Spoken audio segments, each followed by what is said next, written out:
Na na na na na na na na na.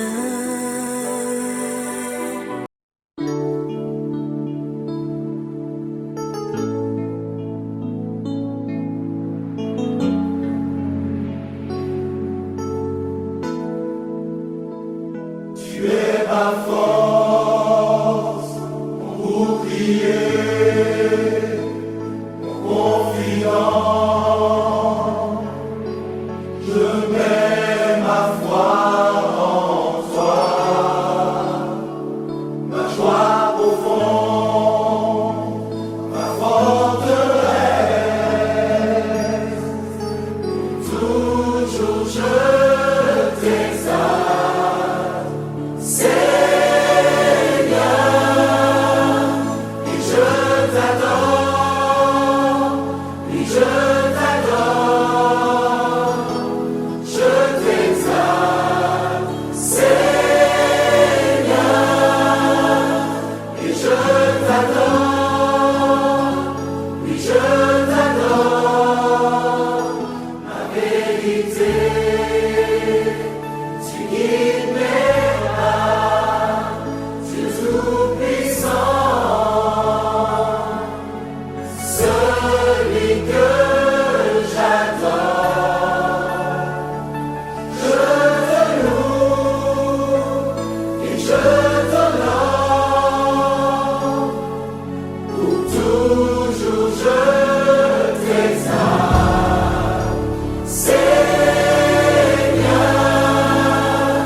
et je t'adore, et je t'adore, je t'exalte.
Disons merci au Seigneur ce matin qui nous a fait grâce d'être ensemble. Et je remercie aussi le pasteur Anaclé et l'équipe qui programme les piscines de Siloé, qui m'ont fait confiance ce matin pour que j'apporte cette exhortation au peuple de Dieu. C'est toujours bien, mes frères, de reconnaître les bontés de l'Éternel. C'est pour cela que nous allons encore nous courber un peu pour recommander ces moments entre les mains du Seigneur. Père, merci pour ces moments que tu nous donnes. Ces moments, Éternel des armées, précieux, où, Éternel des armées, nous voulons t'entendre. Nous nous soumettons à toi. Nous nous abandonnons entre tes mains. Nous prions afin que seul le Saint-Esprit soit en train de se mouvoir ce matin en ces lieux. Que seul le Saint-Esprit, qui est le consolateur, qui est le Paraclitos, seul le Saint-Esprit soit en train d'agir au milieu de nous pour apporter la vie, le changement, la transformation.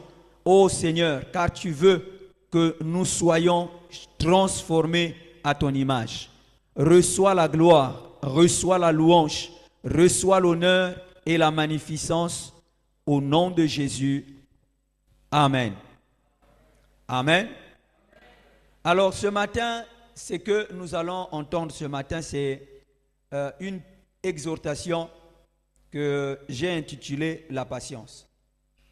Donc nous allons parler de la patience ce matin. Nous sommes en train de suivre beaucoup d'enseignements avec le pasteur autour du changement de mentalité. Et c'est dans ce contexte que j'ai pris le terme de la patience. Bien-aimés, depuis le commencement de toutes choses, nous voyons que l'homme a toujours eu un problème avec la patience. L'homme ne supporte pas d'attendre pendant longtemps. Et nous le voyons déjà dès le commencement avec Adam et Ève.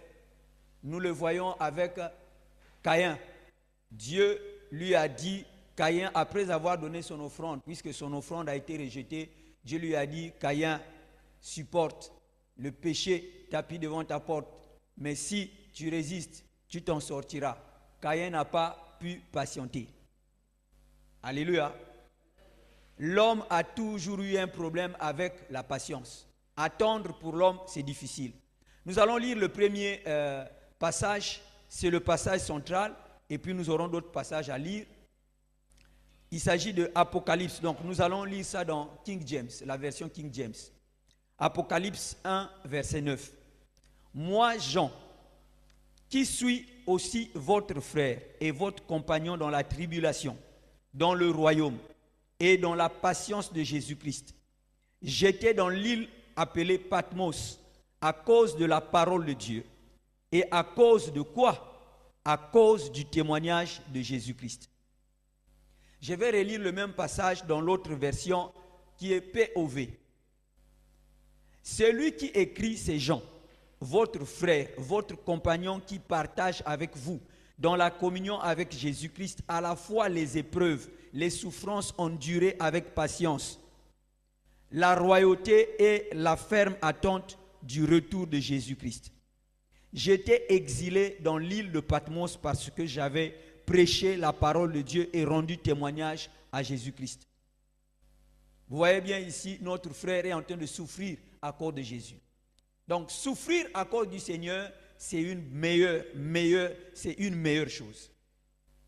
Personne ne devait rougir quand il souffre pour le Seigneur. Jean était à l'île de Patmos à cause de l'évangile. En résumé, il a été exilé, déporté par les autorités romaines. À l'époque de l'empereur Domitien, vers 90 et 95 après Jésus-Christ. Les hommes de Dieu, donc les disciples, les croyants étaient persécutés à ce temps-là. Jean a été puni parce qu'il prêchait la parole de Dieu et témoignait Jésus. Patmos était une île de prison, donc rocheuse en mer Égée. On y envoyait les prisonniers politiques. Et que faisait-il là-bas? Pour le cas de Jean, il recevait les révélations de Jésus, comme il a dit dans Apocalypse 1, 10 à 11. Ça, vous pouvez lire à la maison. pendant qu'il était à l'île de Patmos, pendant qu'il était en prison, pendant qu'il souffrait, il était en train de recevoir les révélations du Seigneur. Voyez-vous comment il s'est appelé lui-même un compagnon dans la tribulation. Il existe un protocole de mort à soi-même, un protocole de pression et de souffrance conçu pour diminuer le moi en nous. Dieu a conçu les choses comme ça. Et c'est une exigence pour le témoignage de Jésus-Christ. Je suis votre frère, je suis votre compagnon dans la tribulation. Je suis votre compagnon dans la patience de Jésus-Christ. Cela signifie que dans la marche avec Jésus, il y a une patience requise. Nous devons attendre.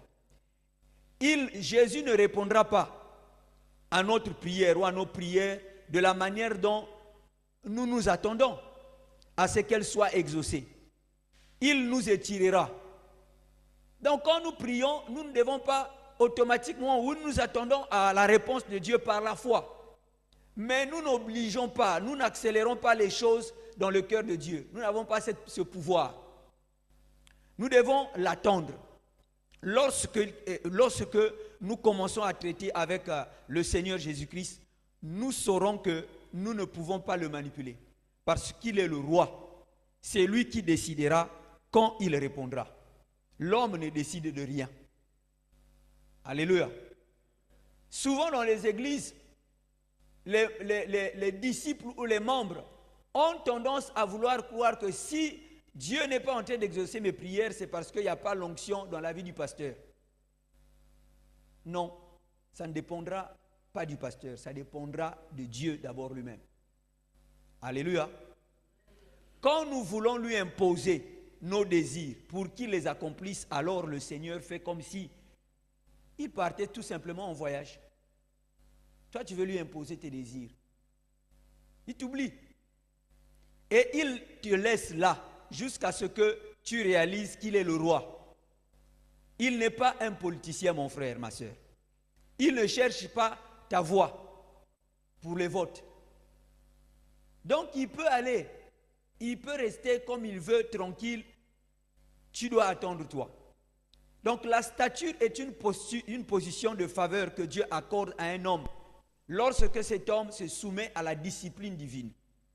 Il existe un protocole de pression et de souffrance que nous devons accepter afin de devenir un candidat permanent au témoignage de Jésus. Quand nous témoignons, nous devons savoir que nous qui avons accepté Christ dans notre vie comme Seigneur et Sauveur, nous serons persécutés et nous ne recevrons pas tout comme nous l'entendons. Votre frère dans la tribulation et dans la patience de Jésus-Christ, c'est Jean qui le dit. Cela signifie que dans la poursuite de Jésus, il y a des tribulations, il y aura des persécutions. Je parle du fait que la poursuite de Jésus-Christ vient avec les tribulations. Donc tu ne peux pas poursuivre Jésus, tu ne peux pas vivre avec Jésus et tout va comme tu le veux. Ça n'existe pas. Le Seigneur attend que nos désirs atteignent leur date d'expiration. Donc à un certain moment, quand nous appelons Dieu, nous crions, nous demandons, Dieu attend que tes désirs expirent. Tu t'es fatigué. C'est comme s'il n'avait pas entendu. Et lorsque cela aura expiré et que nous dirons d'accord, eh bien, nous reconnaîtrons qu'il est le Dieu, il est le roi, alors il dira, donc tu reconnais cela. Maintenant, l'Écriture qui dit que c'est Dieu qui opère en nous le vouloir et le faire selon son bon plaisir, prend tout son sens. Parce que la Bible nous enseigne cela. C'est Dieu qui fait tout en nous. Selon son plaisir, ce n'est pas selon ton désir. Même si la Bible dit, fais de l'Éternel tes délices et il te donnera tout ce que ton cœur désire. Ça dépendra toujours de lui. Alléluia. Tu dois patienter. Cela signifie que c'est lui qui est responsable des désirs que nous portons maintenant. Et c'est lui qui a donné ces désirs, les accomplira. Si ce sont les désirs de l'Éternel qui viennent en toi, il les accomplira aussi vite. Mais si ce sont tes désirs, mon frère, attends, sois patient. Il faut de la patience pour arriver à ce point. Notre marche avec Jésus-Christ est un marathon. si vous connaissez bien le marathon n'est pas un sprint. Ce n'est pas la course de vitesse où les gens courent 100 mètres, tu cours vite et puis en quelques secondes tu es arrivé. Notre marche avec Jésus, c'est un marathon. Donc, tu cours avec beaucoup de patience, avec beaucoup de stratégie, attendant le temps qu'il faut. Il ne faut pas hâter les pas parce que... donc, tu gères beaucoup de choses à la fois. C'est ça la marche avec le Seigneur. Ce n'est pas une course de sprint. Il faudra du temps pour connaître les voies de Dieu. Il faudra du temps lorsque nous voyons la manière dont Dieu répond. Lorsque nous voyons la manière dont il ne répond pas après un certain temps. Il nous faut du temps. Et nous arriverons à la conclusion du fait que nous avons besoin de patience. Qu'il exige de la patience pour marcher avec lui. Le même Dieu qui a donné à mon frère, à ma soeur, un bébé après 13 ans, a le pouvoir de te donner ce bébé dès la première année. Vous comprenez? Donc Dieu qui a donné un enfant à Abraham après des années, alors qu'il était à 10 ans d'atteindre ses 100 ans. Voyez-vous, c'est à ce moment que Dieu pense à lui. Et ça, c'est Dieu. On ne peut pas dire à Dieu de faire quoi que ce soit. On ne lui impose rien. Si à Abraham il a fait ça, mais il y a des frères, il y a des sœurs qui ont reçu les enfants dès la première année ou la première semaine où ils ont prié Dieu. Donc ça dépend de Dieu lui-même. Et Dieu fera toutes choses d'une manière qui lui donne gloire. Si les choses que toi tu cherches ne donnent pas gloire à Dieu, pourquoi Dieu va le faire? Il fera toutes choses de manière qui lui donne gloire. Si par quelque moyen, sa gloire doit être volée, dans le processus, cela ne l'intéresse pas. Ainsi, vous allez apprendre la patience du royaume. C'est très important, mes bien-aimés. Très, très important. Cette patience, c'est ce qu'il utilisera pour engloutir votre ambition, votre ego.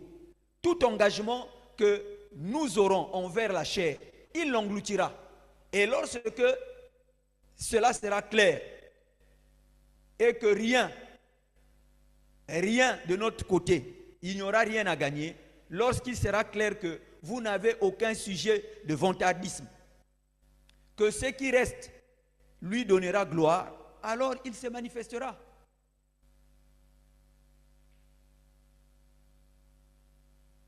Un homme de Dieu est en train de dire que il voulait avoir l'onction. Mais il voulait avoir cette onction parce qu'il voulait que les gens sachent qu'il a l'onction. Et il a commencé à prier le Seigneur, à faire tout ce qu'il faut faire, jeûner et prier pour que Dieu lui donne l'onction. Tout ce qu'il faisait était en vain. Ça, c'est lui-même qui dit après. Tout ce qu'il faisait, il a multiplié les formes de jeûne et les formes de prière, il les a alignées. Tout ce qu'il faisait était en vain.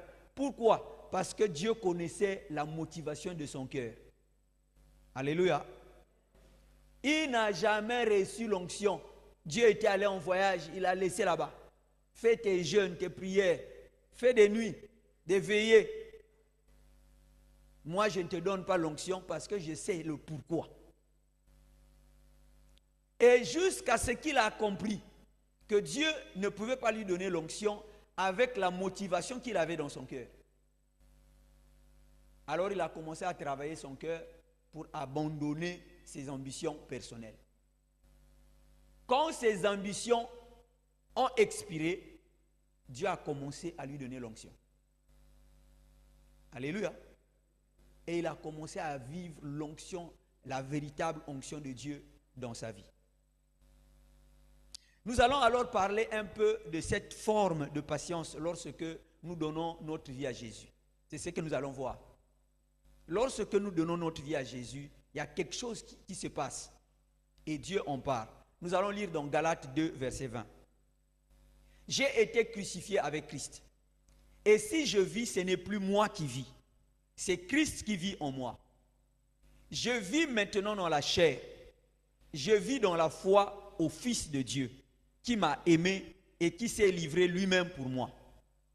Alléluia. Il est dit clairement que j'ai été crucifié avec Christ. Et si je vis, ce n'est plus moi qui vis. C'est Christ qui vit en moi. Si je vis maintenant dans la chair, je vis dans la foi au Fils de Dieu, qui m'a aimé et qui s'est livré lui-même pour moi. Alors, qu'est-ce qui en découle? On va voir quelques notes que j'ai eu à mettre dans mes pages. Quand Christ Jésus est mort à la croix, la Bible nous dit que nous avions été crucifiés avec lui. Nous sommes morts avec lui à la croix. C'est ce que la Bible nous dit. Que nous avons été crucifiés avec lui à la croix. Donc nous sommes morts. Dites-moi, un mort a-t-il encore une décision à prendre?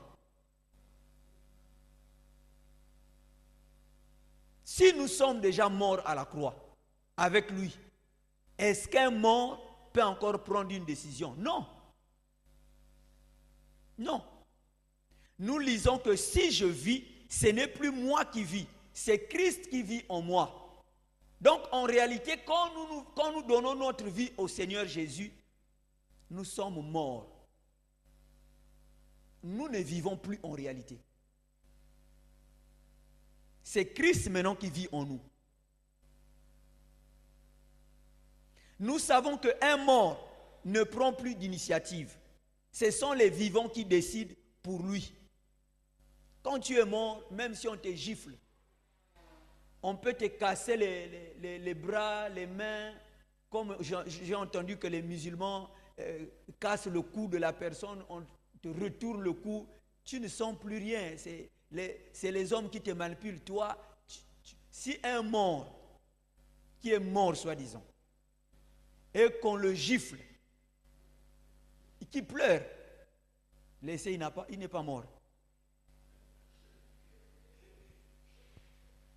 Oui. Si vous voyez un mort pleurer, mon frère, laisse, il est en train de jouer. Là, il fait le cas poué. Continuez à lui parler, il n'est pas mort.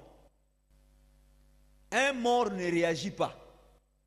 Quand il faut l'enterrer, est-ce qu'il faut l'incinérer? Pendant combien de temps il faut le garder à la morgue? Le mort reste patient. Il n'impose rien. Il ne viendra pas vous dire que je suis fatigué, enterrez-moi vite. Ou j'ai trop froid à la morgue, donc sortez-moi.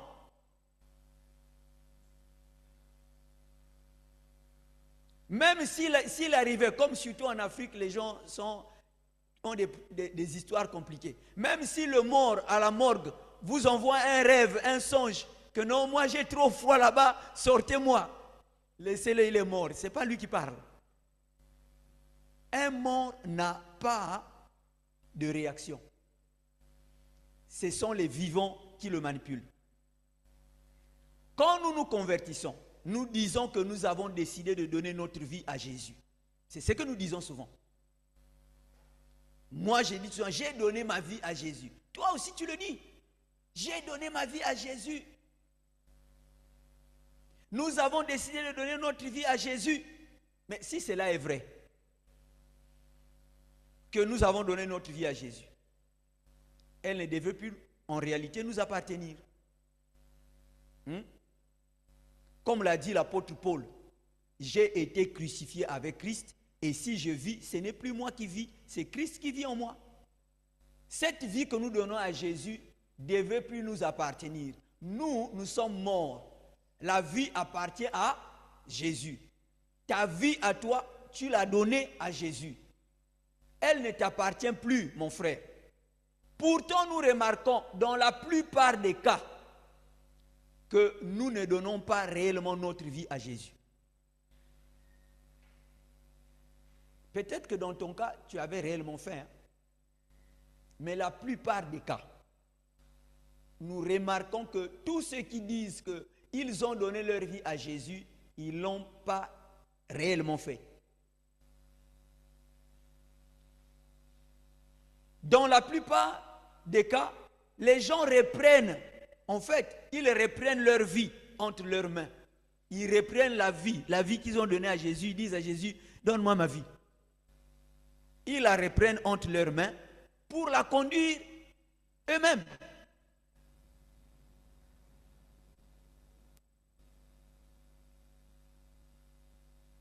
Et si vous vous rappelez de ce que le pasteur était en train de nous enseigner au séminaire sur la vraie conversion, le salut pour du vrai, il s'agit de ça. Tu avais donné ta vie à Jésus, mais au fond, tu l'avais repris. Tu avais fait juste semblant, Seigneur, je te donne ma vie, prends ma vie, conduis-moi, fais ceci. Dieu dit, ah, c'est bon. Après, peut-être une semaine seulement, tu es parti réclamer ta vie. Redonne-moi ma vie. Je suis fatigué que toi, tu traînes trop. Moi, je vais aller vite. Oui, c'est ce que nous faisons. Au lieu que le Seigneur Jésus vive en nous pour nous diriger notre vie, c'est alors nous-mêmes qui guidons notre vie et notre changement n'est pas souvent visible. Parce que si c'est lui qui vit en nous, le changement vient, c'est visible. Comme Paul le disait aux Galates. Le changement devient visible, mon frère. Pas étonnant de nous voir bien commencer par l'esprit et un temps après finir par la chair. Et l'apôtre Paul fait ce reproche aux Galates. L'apôtre Paul a fait le reproche aux Galates. Nous allons lire cela dans Galates 3:3. Êtes-vous tellement dépourvus de sens?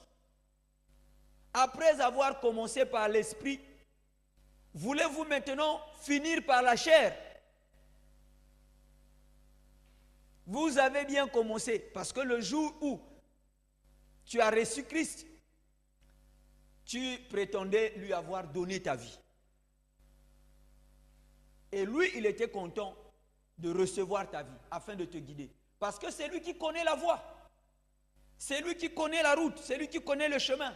C'est lui qui pourra bien te guider. Pas toi-même. Tu as quel pouvoir, tu as quelle sagesse, tu as quelle connaissance pour conduire ta propre vie? Lui, il a le pouvoir. Il connaît tout. C'est lui le créateur. Il ne te laissera pas. Il ne t'abandonnera pas. Tu ne tomberas pas dans un trou. Parce que lui, en tant que le maître, le roi, il ne te tiendra pas à sa main. Et il sera en train de te conduire. Alléluia. Tu as bien commencé. Et tu veux maintenant finir par la chair. Pourquoi? Parce que tu es impatient. Tu ne veux pas patienter. Tu as tellement de problèmes dans le cœur, tu as tellement de problèmes autour de toi, tu as tellement de problèmes dans la vie que tu ne veux pas patienter. Tu veux que tout aille vite. Non, mon frère, tu dois attendre. C'est pour cela que nous allons, si cela ne te gêne pas, nous mettre debout, nous allons déclarer ceci au Seigneur. Que nous refusons de mener une vie qui commence bien pour mal finir. Refuse d'être orgueilleux devant le Seigneur. Tu vas demander à Dieu, tu vas déclarer, Seigneur, je refuse de mener une vie qui commence bien pour mal finir. Je refuse d'être orgueilleux devant toi. Élève ta voix et commence à déclarer cela devant le Seigneur. Père, au nom de Jésus, oui, nous avons commencé notre vie avec toi.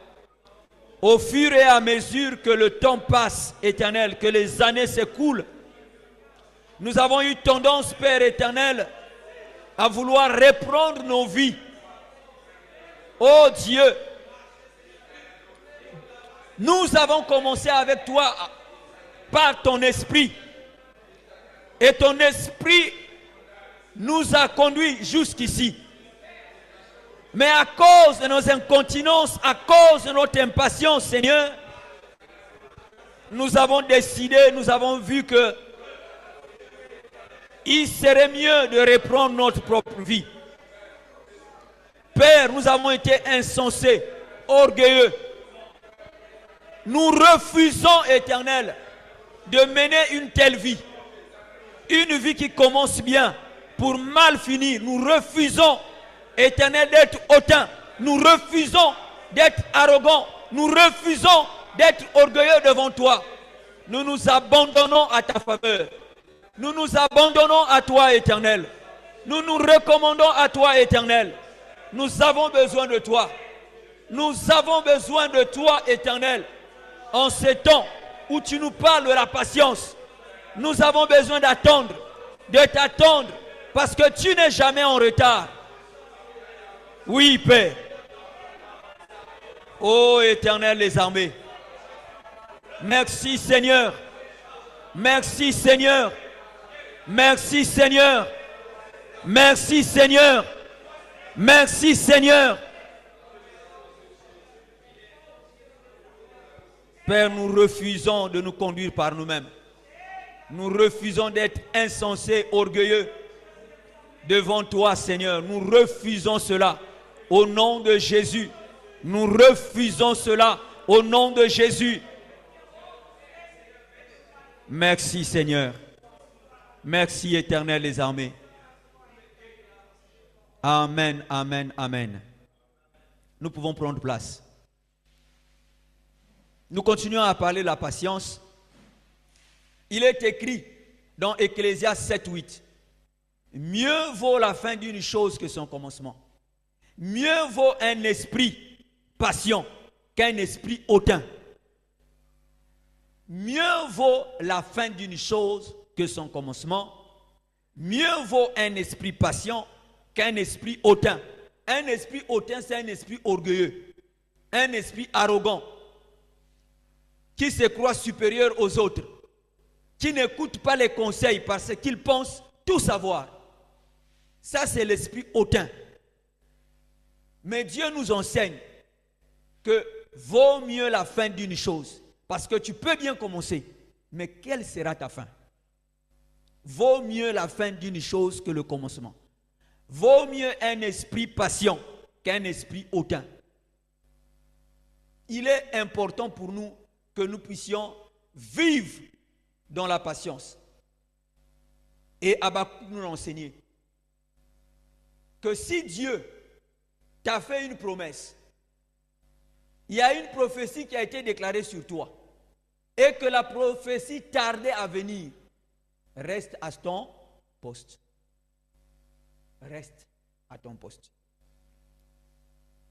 Paul fait encore ce reproche aux Galates ici, dans Galates 5, verset 7. Il dit, vous couriez bien. Qui vous a arrêté pour vous empêcher d'obéir à la vérité? Ça, c'est le manque de patience. Tu étais en train de bien courir. Nous étions en train de bien courir. Dieu était content de nous. Dieu voyait que nous sommes en train d'aller dans la direction de son cœur. Dieu était content de la manière dont nous étions en train d'avancer avec lui. Mais qui nous a subitement arrêtés pour nous empêcher d'obéir à la vérité? Ça, c'est la question que Paul a posée aux Galates. Et c'est la même question qu'on nous pose aujourd'hui. Tu étais hier zélé, engagé, persévérant. J'espère bien que ça n'a pas été le temps de motivation pour toi qui ressemblait à l'accusation du diable vis-à-vis de Job, qui disait à Dieu, c'est parce que tu l'as béni, parce que tu l'as comblé, qu'il est engagé, qu'il est toujours debout, qu'il est toujours là, qu'il poursuit la lutte. J'espère que ce n'est pas ton cas, mon frère, ma soeur. Et lorsque nous lisons le livre de Job, Job 8, et le verset 7, il est écrit ceci. Ton début a été petit, mais ta fin sera très grande. Alléluia. Ton début a été petit, mais ta fin sera très grande. Ça, c'est la meilleure des choses que nous pouvons avoir dans notre vie. Alléluia. Ta vie commence petit et puis elle commence à prendre de l'ampleur. Et la fin sera très grande. Ça, c'est important pour nous. C'est très, très important. Je crois que nous pouvons encore déclarer ça à Dieu. Tu vas encore te mettre debout. Tu vas déclarer que je commence petit, mais ma fin sera très grande. Car, Seigneur, il est écrit dans Psaume 60, verset 12, que avec toi, nous ferons des exploits et tu écraseras nos ennemis. Je reprends le sujet. Tu vas déclarer, tu vas commencer, tu vas dire à Dieu, je commence petit, mais ma fin sera grande. Car, Seigneur, il est écrit dans Psaume 60, verset 12, qu'avec toi, Seigneur, nous ferons des exploits et tu écraseras nos ennemis. Élève ta voix et prie le Seigneur.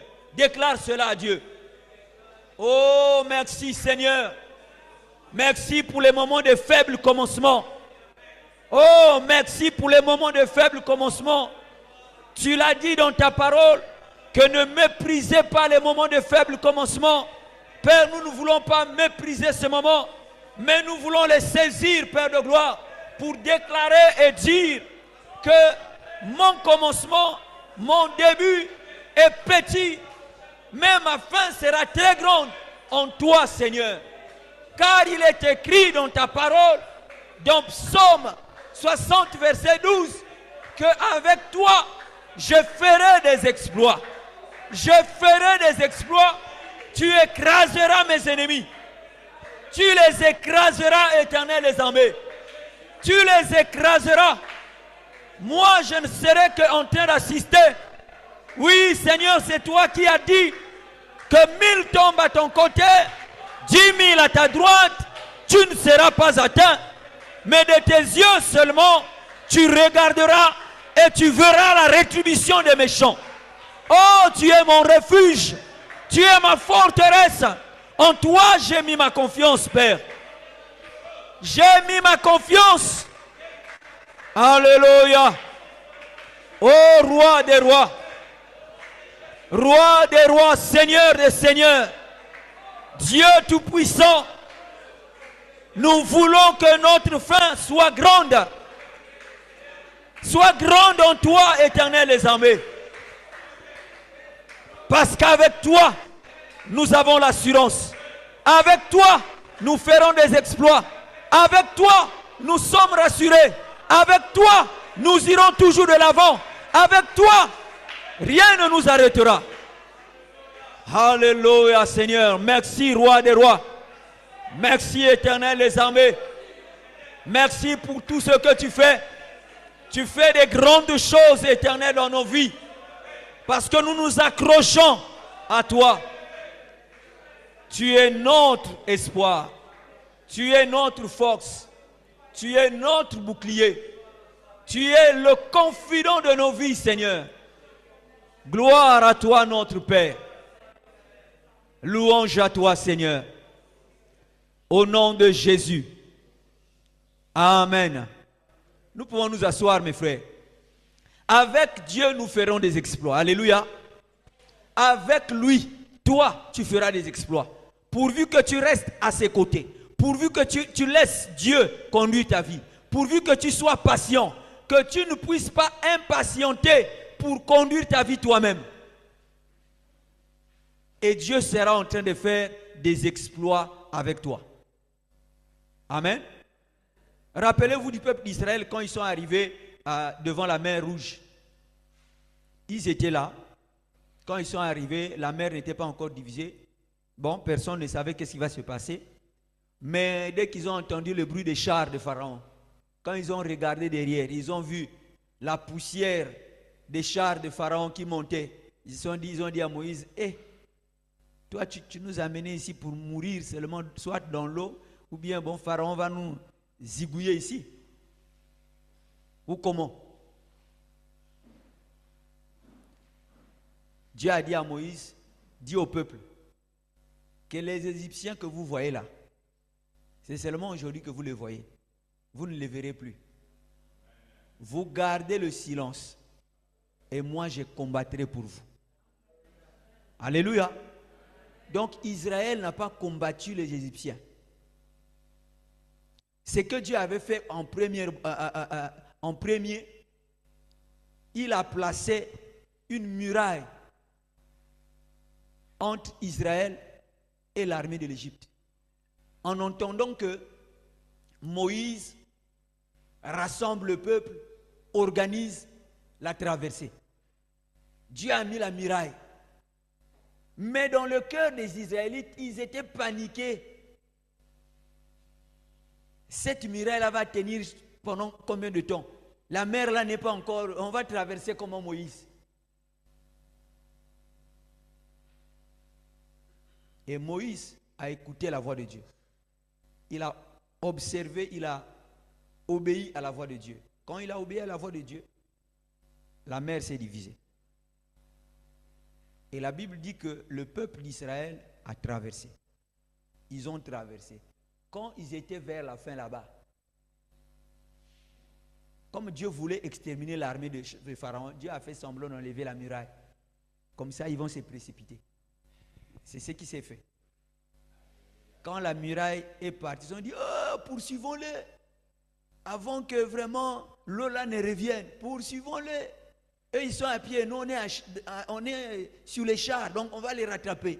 Dieu a dit, allez-y. Ils sont rentrés. Et quand ils sont arrivés au milieu, tout le monde était déjà rentré.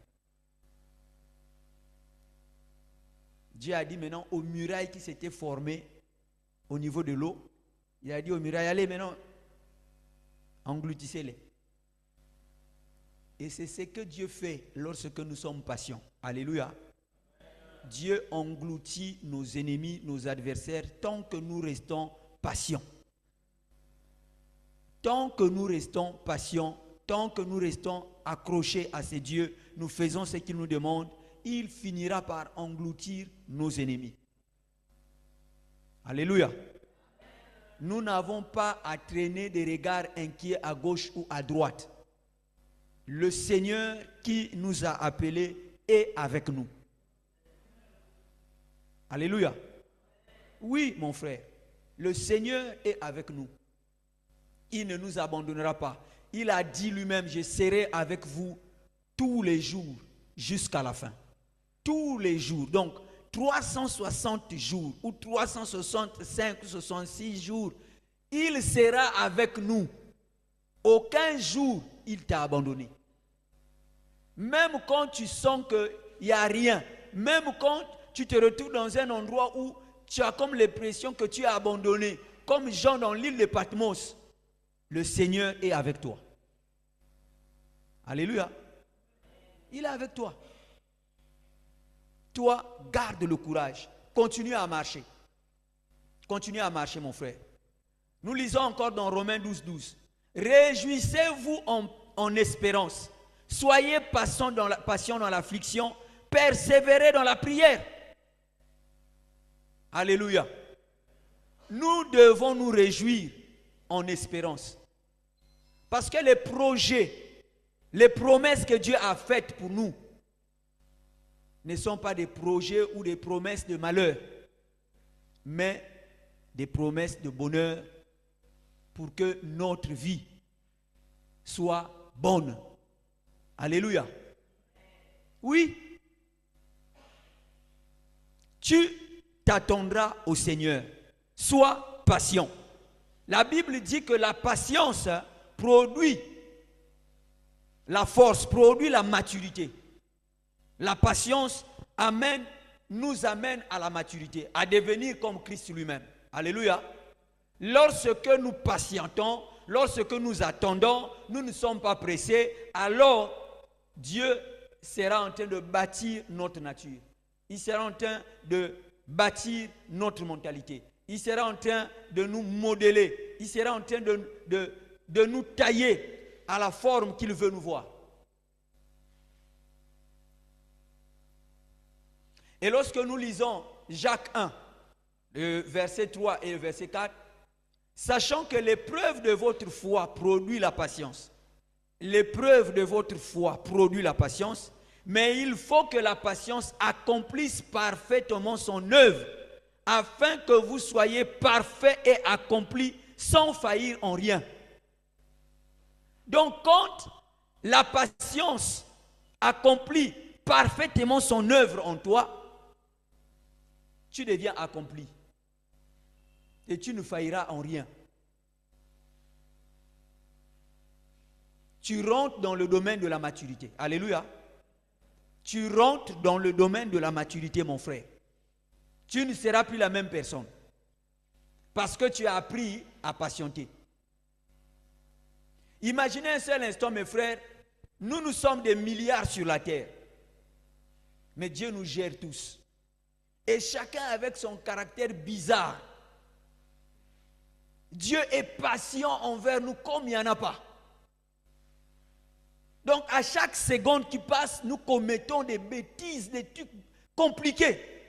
Mais Dieu est la passion. Il continue à croire que nous allons changer.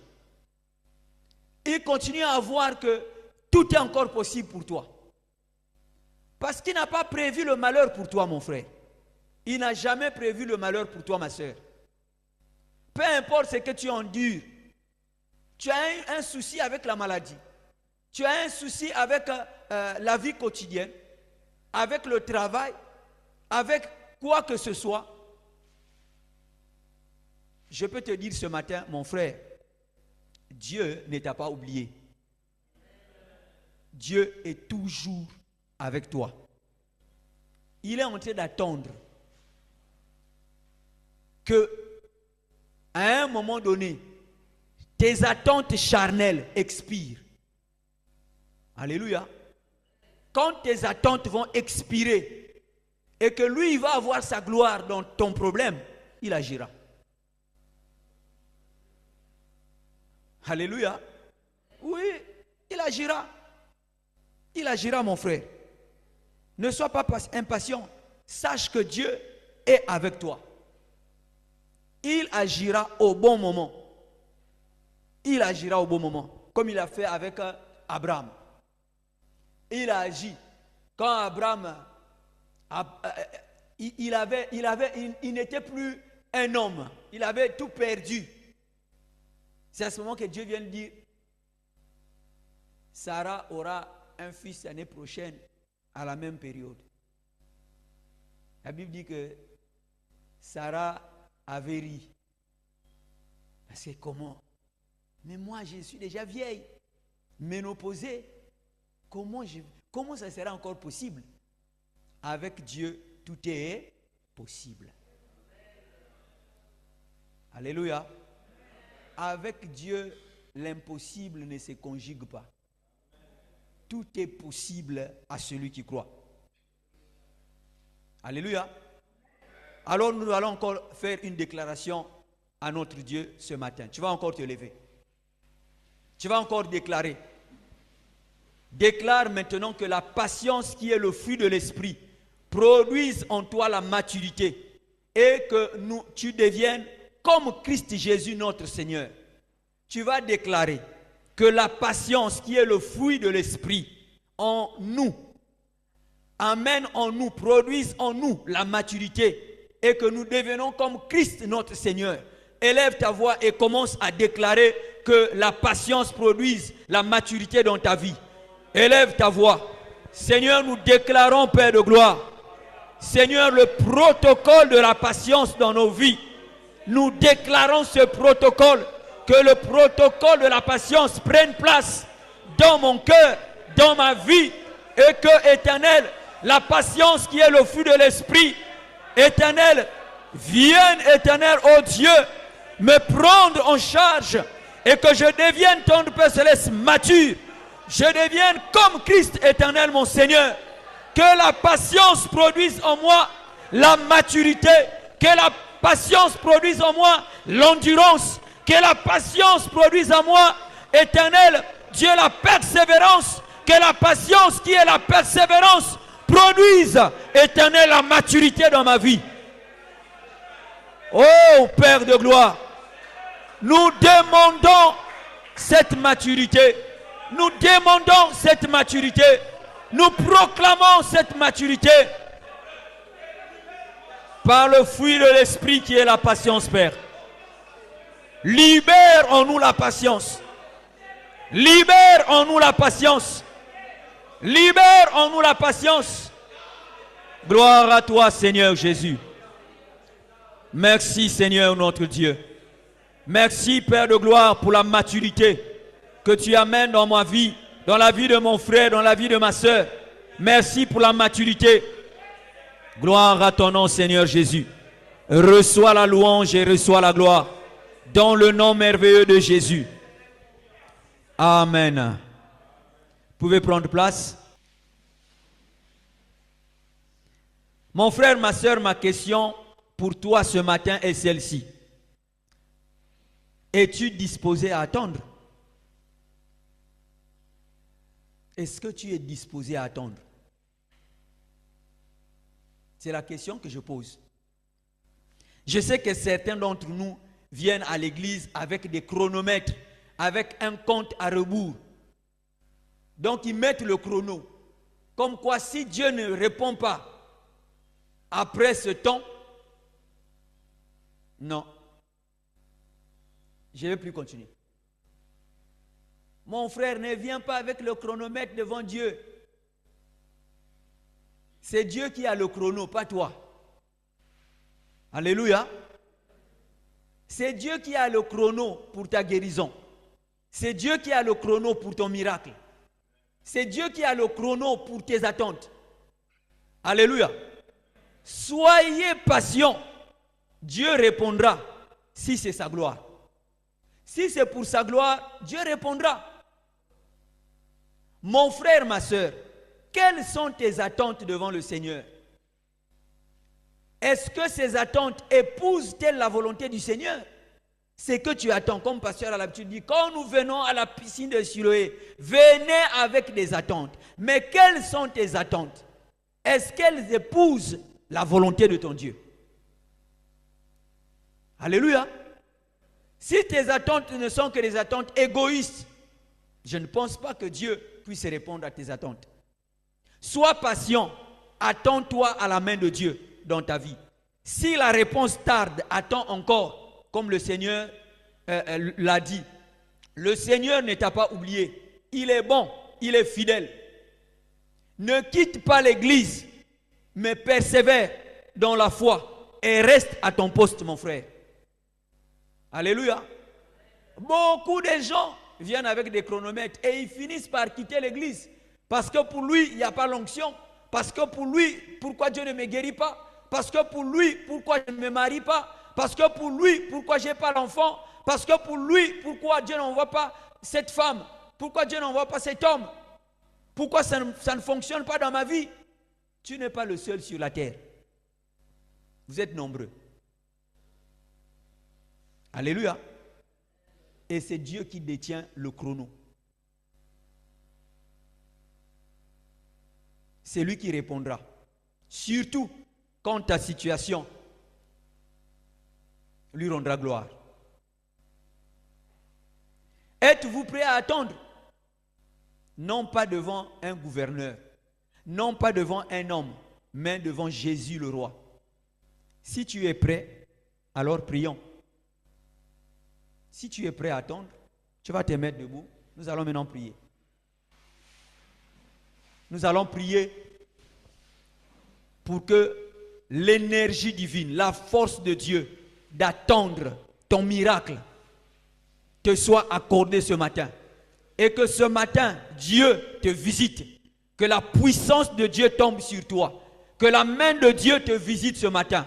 Que le miracle, ton attente, qui répond à la volonté divine, s'accomplisse ce matin. Par la puissance du nom de Jésus. Tu vas élever ta voix et tu vas commencer à soumettre ton besoin. Soumets ton besoin à Dieu. Soumets ton besoin à Dieu.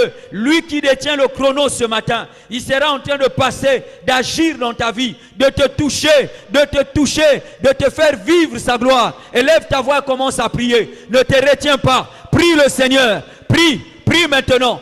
Prie le Seigneur, élève ta voix. Commence à lui parler. Commence à lui dire ton problème. Commence à lui dire ton problème tout en t'attendant à lui. Élève ta voix maintenant. C'est lui qui a effacé l'acte dont les ordonnances nous condamnaient, qui subsistait contre nous. Oh Père, tu as triomphé des autorités. Tu as triomphé des pouvoirs. Oh Père, tu les as livrés en spectacle en triomphant d'elles par la croix. Oui Seigneur, par cet acte de la croix, oui Père de gloire, nous avons, Éternel, été ressuscités avec toi, morts avec toi, mais le troisième jour, nous avons été ressuscités avec toi. Et Père de gloire, à cause de la résurrection, Père, nous avons reçu de toi la vie, nous avons reçu de toi la paix, nous avons reçu de toi la joie. Oh Père, la solution à nos problèmes est venue à partir de ce jour. C'est pour cela que, Éternel, ce matin, je suis en train de prier pour mon frère et déclarer que sa situation soit, Éternelle, résolue au nom de Jésus, au nom de Jésus, au nom de Jésus, au nom de Jésus. Reçois mon frère, reçois mon frère, reçois mon frère, reçois mon frère, reçois mon frère, au nom de Jésus, au nom de Jésus, au nom de Jésus. Je déclare que ta maladie est maintenant brisée. Tu es guéri au nom de Jésus. Je proclame la vie, la guérison dans ta vie. Au nom de Jésus, au nom de Jésus, au nom de Jésus, au nom de Jésus. Reçois, reçois, reçois, reçois ce que tu attends de Dieu.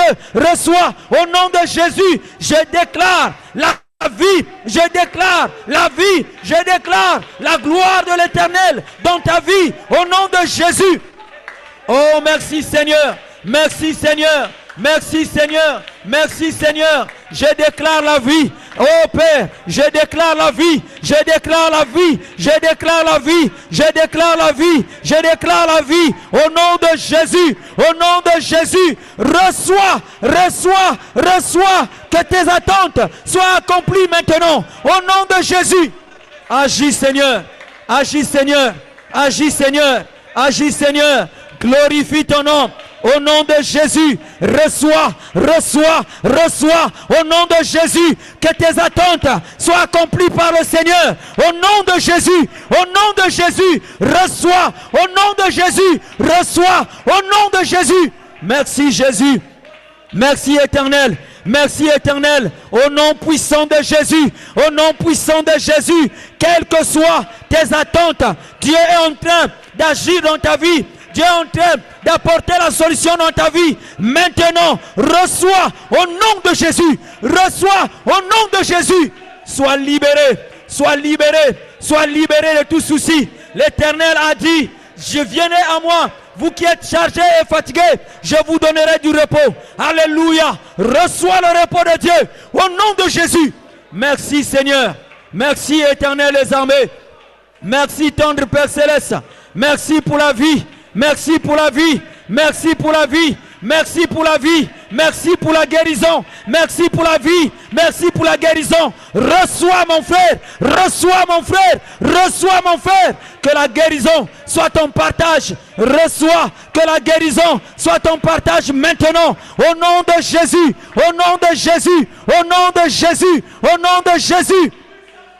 Sois guéri, sois libéré, sois délivré. Maintenant Seigneur, maintenant Éternel, je déclare la guérison, je proclame la santé dans ta vie, je proclame la santé dans ta vie, dès à présent, au nom de Jésus, parce que Christ a payé tes dettes, Christ a tout amené, il n'y a donc plus aucune condamnation pour toi qui es en Jésus-Christ. En effet, la loi de l'esprit de vie en Jésus t'a affranchi de la loi du péché et de la mort. Reçois, sois guéri au nom de Jésus. Alléluia. Reçois la guérison, reçois la délivrance, reçois la libération dès ce jour. Au nom de Jésus, que la puissance de Dieu vienne dans ta vie et te libère de toute chaîne de l'ennemi. Au nom de Jésus, sois libéré, sois libéré, sois libéré. Merci Seigneur. Gloire à ton nom Seigneur Jésus. Merci Père Céleste. Nous t'élevons, nous te célébrons. Nous te glorifions et nous t'exaltons. Tu vas élever tes mains, tu vas remercier le Seigneur. Le Seigneur a agi dans ta vie, mon frère, ma soeur, crois-le.